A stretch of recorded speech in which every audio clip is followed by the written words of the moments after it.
Bonjour à toutes et à tous, soyez les bienvenus à l'intérieur du pavillon LCL avec le maillot jaune des entrepreneurs, accompagné aujourd'hui de monsieur Gonzague Jeunet. Bonjour monsieur. Bonjour. Vous êtes le gérant fondateur de Neuralcam, bienvenue à vous. Et à côté de vous, Jean-Christophe Plat, vous êtes membre du COMEX LCL. On va évoquer votre entreprise dans une poignée de secondes, juste le temps pour nous de découvrir le film que vous avez tourné il y a quelques jours et on revient pour échanger ensemble. A tout de suite. Bonjour. Bienvenue à Neuralcam, à Mazires-de-Touraine, en Indre-et-Loire.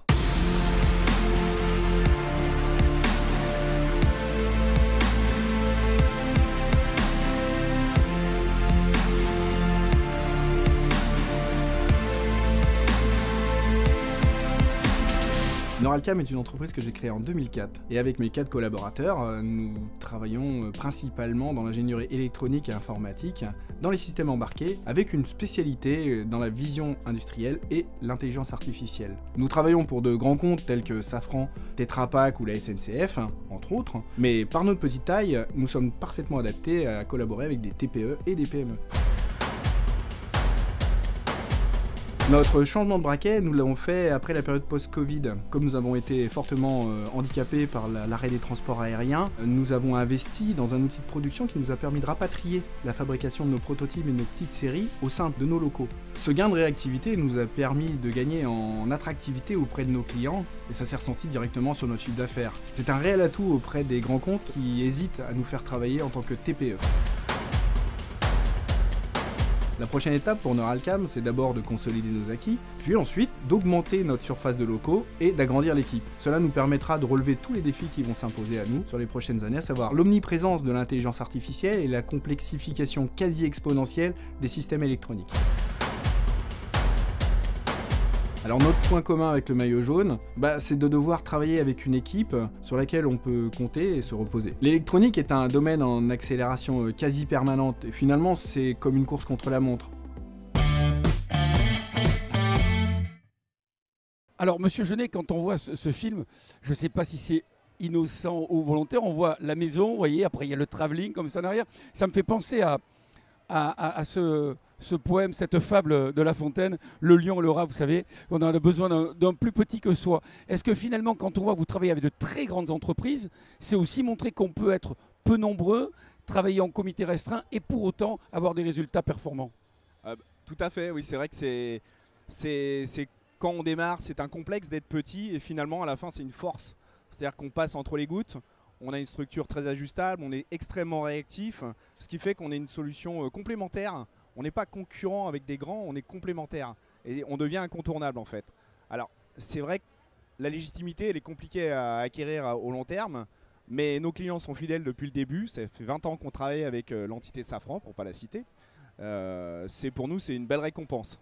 Alors comment fait-on quand on a le nom de votre entreprise, pour frapper à la porte de ces mastodontes, pour leur dire attendez, on a un savoir-faire qui va être une valeur ajoutée pour vous? Alors notre valeur ajoutée commerciale, elle se situe dans le contact humain. C'est-à-dire que nous n'avons pas de commerciaux, nous avons une publicité relativement faible, voire nulle on va dire. Et ça se fait en fait surtout par relation, par sympathie. Et après bien sûr le côté professionnel arrive et c'est comme ça qu'on consolide. Voilà. Vous parlez d'évolution perpétuelle, le sentiment un peu comme Sisyphe qu'il faut toujours remettre à l'ouvrage. Qu'est-ce qui fait? Est-ce qu'on peut être avant-gardiste finalement dans votre métier? C'est une obligation dans l'électronique. L'électronique, quand je suis sorti de l'école, c'était le Minitel. Maintenant, nous avons des super calculateurs dans nos poches et si on ne suit pas, on a perdu. C'est comme décrocher du peloton, je pense.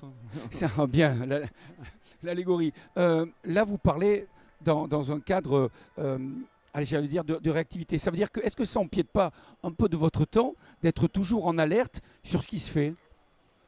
Oui, alors l'électronique telle qu'on l'a fait, elle est vécue aussi comme un amusement, une passion d'une certaine façon. Ça reste un travail et on est toujours en alerte parce que l'électronique nous habite. J'ai une montre électronique, j'ai un micro électronique, donc l'alerte elle est assez simple, elle devient naturelle finalement. On est dans un monde électronique. Encore un mot, c'est un peu le mot à la mode et on peut le comprendre, on parle de l'intelligence artificielle. J'ai presque envie de vous demander si vous ne baignez pas dedans depuis des années. En quoi aujourd'hui, puisque vous connaissez vraiment le sujet, en quoi c'est une valeur ajoutée et est-ce qu'il faut aussi s'en méfier? Alors au-delà de la destruction d'emplois que ça pourrait générer, l'intelligence artificielle peut nous aider à assister des décisions. On la voit au travers d'intelligence artificielle générative, on cause avec, etc. Mais elle n'est pas là, la révolution elle n'est pas là. Elle va être par exemple dans un capteur qui va indiquer une usure prématurée avant qu'on soit obligé de changer la pièce. Il est autonome, il réfléchit de lui-même avec une intelligence assez rudimentaire, mais c'est déjà une intelligence artificielle. Voilà, elle sera partout. Elle l'est déjà. Monsieur Plat, on parlait d'intelligence artificielle à l'instant et il y a quelques instants, vous évoquiez la proximité. Je vous en prie, donnez le micro si vous voulez bien à Monsieur Plat. LCL, c'est aussi de la proximité, c'est important. C'est extrêmement important. Aujourd'hui, on est sur une étape du Tour de France. On accompagne nos clients, nos collaborateurs sur l'ensemble des 21 étapes. Et donc, la proximité, c'est un élément essentiel de notre relation. Oui. On est sur le Tour de France. On a un représentant de prestige qui va venir dans une poignée de secondes avec nous. J'ai envie de vous entendre, Monsieur Genet, sur le rapport que vous avez avec le sport et avec le vélo, quand bien même vous êtes dans un milieu peut-être lointain. Le sport, c'est avant tout pour moi une voie d'accomplissement. Le travail peut l'être. L'accomplissement, il se situe dans beaucoup d'endroits, notamment dans la relation humaine.